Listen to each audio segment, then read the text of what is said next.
नेपाल बन्यो सार्ककै सबैभन्दा उच्च संक्रमण दर भएको मुलुक। लाइसेन्स ट्रायलका लागि आवेदन दिएकाको मिति रिसेड्युल हुने।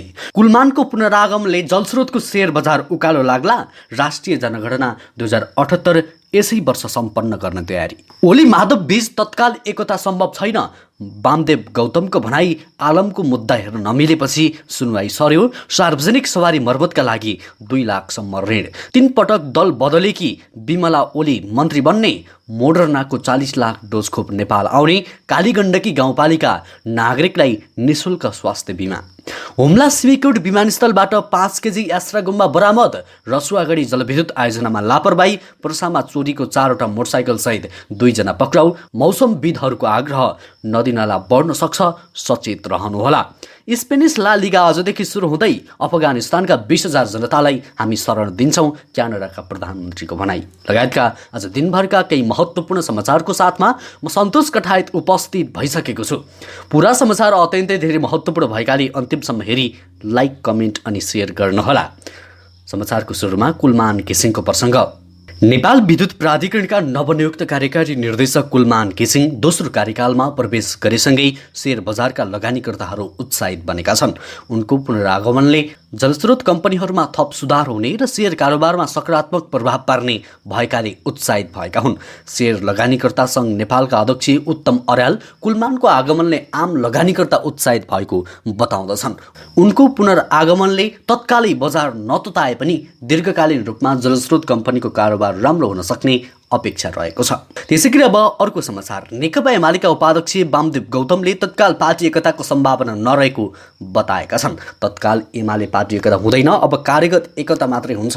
उपाध्यक्ष गौतमले रातो पार्टीसँगको संयुक्त कुराकानीमा भने दुवै पक्ष केपी शर्मा ओली र माधव नेपाल पक्षले गरेका गल्तीहरू नस्वीकार्दासम्म पार्टी एकता सम्भव छैन। केही महिना अघि एमाले अध्यक्ष केपी शर्मा ओलीलाई पार्टी एकता गर्ने जिम्मा आफूलाई दिन आग्रह गरेको गौतमले पछिल्लो पटक अध्यक्ष केपी ओलीले माधव नेपाल प्रति लगाएको आरोप र प्रतिनिधि सभा विघटन गल्ती थियो भने मात्रै एकताको सम्भावना रहने बताएका छन्। त्यसैगरी अब अर्को समाचार। मोडर्नाको 40 लाख डोज खोप नेपाल आउने भएको छ। विश्व ब्याङ्कले आगामी फागुनदेखि 40 लाख मोडर्ना खोप आउने जनाएको हो। स्वास्थ्य तथा जनसङ्ख्या मन्त्रालयका सहप्रवक्ता डाक्टर समीर कुमार अधिकारीले मोडर्नाको 40 लाख डोज खोप खरिदका लागि सम्झौता भएको बताउनु भएको छ। उक्त खोप 12 देखि 17 वर्ष उमेर समूहका बालबालिका तथा किशोर किशोरीहरूलाई लगाइने सरकारले जनाइसकेको छ। विश्व ब्याङ्कको वित्तीय सहयोगमा कोभ्याक्ससँगको साझेदारी मार्फत सरकारले 40 लाख मात्रा खोप खरिद गर्नका लागि खोप सम्बन्धी विश्वव्यापी सञ्जाल गाविसँग सम्झौता गरेको छ। त्यसैगरी अब अर्को समाचार। कोरोना महामारी नियन्त्रणका लागि गरिएको निषेधाज्ञालाई जिल्ला प्रहरी कार्यालयले कडा पारेको छ। बिहिबारबाट कडा पारिएको बागलुङको निषेधाज्ञा कार्यान्वयन गराउन प्रहरीले सक्रियता देखाएको हो। यद्यपि कोभिड-19 संक्रमित नै खुलेआम सडकमा हिँडिरहेको भेटिएको छ।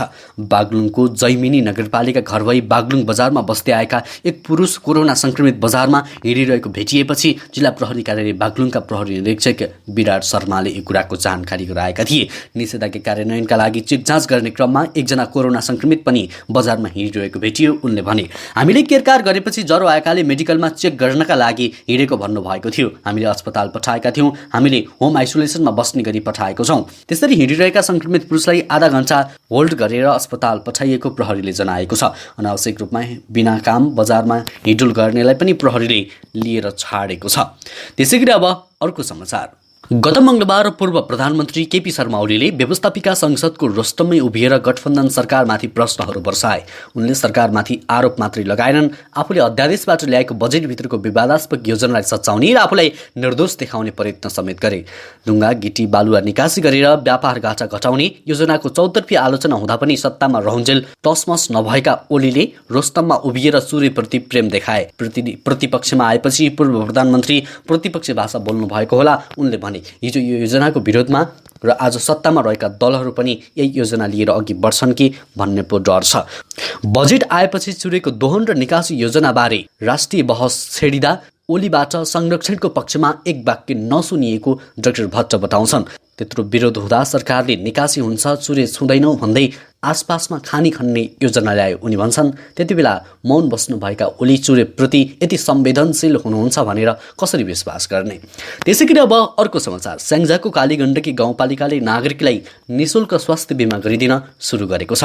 गाउँपालिकाको गत असारमा सम्पन्न 9 गाउँ सभाले समृद्ध गाउँपालिका सुखी नागरिक अभियान अन्तर्गत गाउँपालिकाका सबै नागरिकलाई स्वास्थ्य बिमामा जोड्ने निर्णय गरेसँगै कार्यान्वयनतर्फ लागि गाउँपालिकाका अध्यक्ष खिमबहादुर थापाले बताउनुभयो।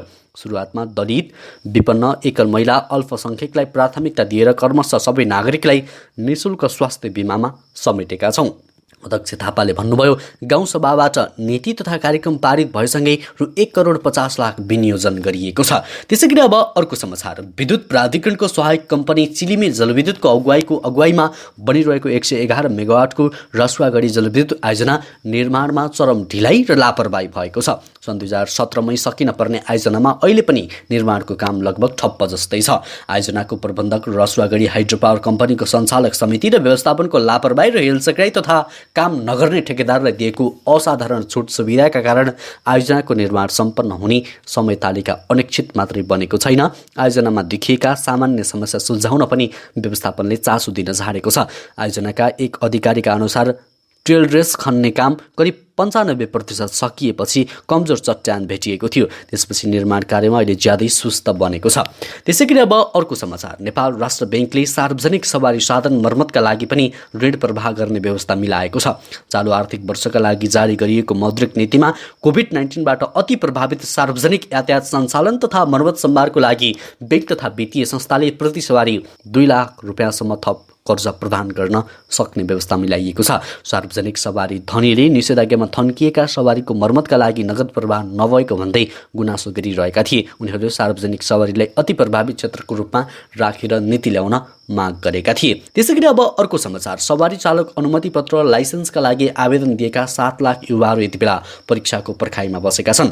कोरोनाका कारण गत वैशाखदेखि लिखित तथा प्रयोगात्मक परीक्षा रोकिएकाले मिति पाइसकेकाले पनि परीक्षा दिन पाएका छैनन्। उनीहरूले मिति रिसेड्युल हुने यातायात व्यवस्था विभागले जनाएको छ। पहिला मिति पाइसकेकाहरूको रिसेड्युल हुन्छ। आवेदन दिँदा जुन नम्बर राख्नु भएको छ त्यो नम्बरमा मेसेज जान्छ। विभागका अनुसार सूचना अधिकारी लोकनाथ भूषालले सेतो पार्टीसँग लाइसेन्स परीक्षा खुला हुने टुङ्गो लागेपछि सेवाग्राहीलाई खबर गरिने बताएका छन्। त्यसै गरी अब अर्को समाचार। सिमाना जोडिएको छिमेकी मुलुक भारतमा कोभिड-19 को सङ्क्रमण घट्दो दरमा छ भने नेपालमा पछिल्लो समय सङ्क्रमणको दर बढ्दो रहेको छ। अझ कोभिडका कारण मृत्यु हुनेको सङ्ख्यामा पनि कमी आउन सकेको छैन। कोरोना भाइरसको पहिलो र दोस्रो लहर चलेको समयमा अघिल्ला वर्षहरूमा भारतबाट आउटजाउटका क्रममा तीव्र हुँदा मात्र नेपालमा सङ्क्रमणको दरमा बढोत्तरी पाइएको थियो। तेस्रो लहरको सुरुवाती चरणमा भारतबाट त्यसरी आउटजाउट भएको छैन, तर पनि नेपालमा भारत लगायत दक्षिणी एसियाली मुलुकमध्येकै सङ्क्रमणको दर बढ्दो क्रममा रहेको छ। त्यसै गरी अब अर्को समाचार। 3 पटक पार्टी परिवर्तन गरेर चर्चामा आएकी दाङकी निर्वाचित प्रदेशसभा सांसद बिमला ओली मन्त्री बन्ने भएकी छन्। उनी लुम्बिनी प्रदेश सरकारको मन्त्रीमण्डल विस्तार हुँदा मन्त्री बन्ने बुझिएको हो। ओलीले कुलप्रसाद केसीलाई मुख्यमन्त्री बनाउन निर्णायक भूमिका निभाएकी थिइन्। ओलीको निर्णायक मतले शङ्कर पोखरेल नेतृत्वको सरकार ढलेको थियो। 80 सदस्यीय प्रदेशसभामा 38 एमालेको पक्षमा 42 गठबन्धनको पक्षमा थियो। सूर्य चिन्हबाट चुनाव जितेका अजय शाह पनि अन्तिम समयमा केसीकै पक्षमा उभिएका थिए। उनले मन्त्री पाइसकेका छन्। त्यसै गरी अब अर्को समाचार। आफू थुनाबाट छुट्न पाउनुपर्ने भन्दै काङ्ग्रेस मुख्यमन्त्री मोहम्मद आफ्ताब आलमले दिएको निवेदनमा शुक्रबार सुनवाई नहुने भएको छ। उनको निवेदन न्यायाधीश द्वय प्रकाश मान सिंह राउन र कुमार चुडालको इजलासमा परेको थियो, तर हेर्न नमिल्नेमा परेको छ। 27 चैत 2064 मा रौतहटमा बम विस्फोट गराएको र त्यसपछि व्यक्ति हत्या गरेको आरोप लागेर आलम थुनामा छन्। उनलाई थुन्नुपर्ने भनी जिल्ला अदालत रौतहटले दिएको आदेश उच्च अदालतले पनि सदर गरेको छ। त्यही आदेश विरुद्ध आलम सर्वोच्च अदालत पुगेका हुन्। त्यसै गरी अब अर्को समाचार। सरकारले 2078 सालभित्रै राष्ट्रिय जनगणना सम्पन्न गर्ने गरी आन्तरिक तयारी थालेको छ। यसअघि गत जेठ 25 गतेदेखि असार 8 गतेसम्म देशभर एकैपटक राष्ट्रिय जनगणना सञ्चालन गर्ने कार्यतालिका सार्वजनिक गरिएको थियो। कोरोनाको सङ्क्रमण दर बढ्दै गएपछि गत वैशाख 20 गते बसेको मन्त्री परिषद बैठकले तत्कालका लागि जनगणनाको सबै काम स्थगित गरेको छ। अहिले पनि कोरोना कोरोना संक्रमण दर बढ्दै गएकाले यस वर्ष फागुनदेखि चैतसम्म जनगणनाको काम सम्पन्न गर्न सकिने औपचारिक छलफल भएको केन्द्रीय तथ्याङ्क विभागले जनाएको छ। विभागका महानिर्देशक नवीन नाल श्रेष्ठले आगामी चैतसम्ममा सबै नेपालीले खोप लगाइसक्ने र सोही समयभित्र जनगणनाका काम पनि सम्पन्न गर्ने गरी अहिले औपचारिक छलफल भएको बताउनु भएको छ।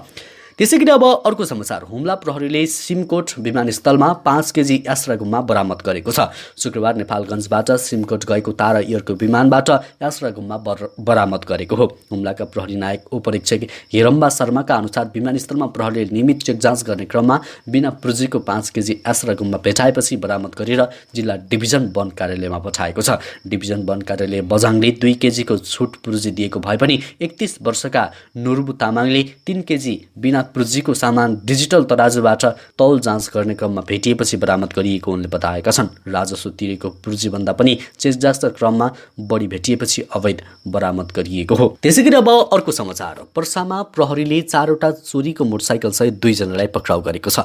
पक्राउ पर्नेमा वीरगञ्ज महानगरपालिका वडा नम्बर 30 प्रसुतिपुर निवासी 20 वर्षीय आकाश यादव र सोही ठाउँको 21 वर्षीय कृष्ण पचेल रहेका छन्। अभियुक्तहरूले चोरी मोटरसाइकल बिक्री गर्ने मनसायले आफ्नै घर अगाडिको खाली जग्गामा लुकाई छिपाई राखेको सूचनाको आधारमा जिल्ला प्रहरी कार्यालय पर्साको टोलीले 42 प 5263 नम्बरको कालो NS 200 सीसीको पल्सर, ना 16 प 3367 नम्बरको 150 सीसीको मोटरसाइकल बरामद गरेको हो। त्यसैगरी अब अर्को समाचार, शनिबार मुलुकका केही भागमा सामान्यदेखि पूर्ण बदली रही मध्यम वर्षा हुने सम्भावना रहेको छ।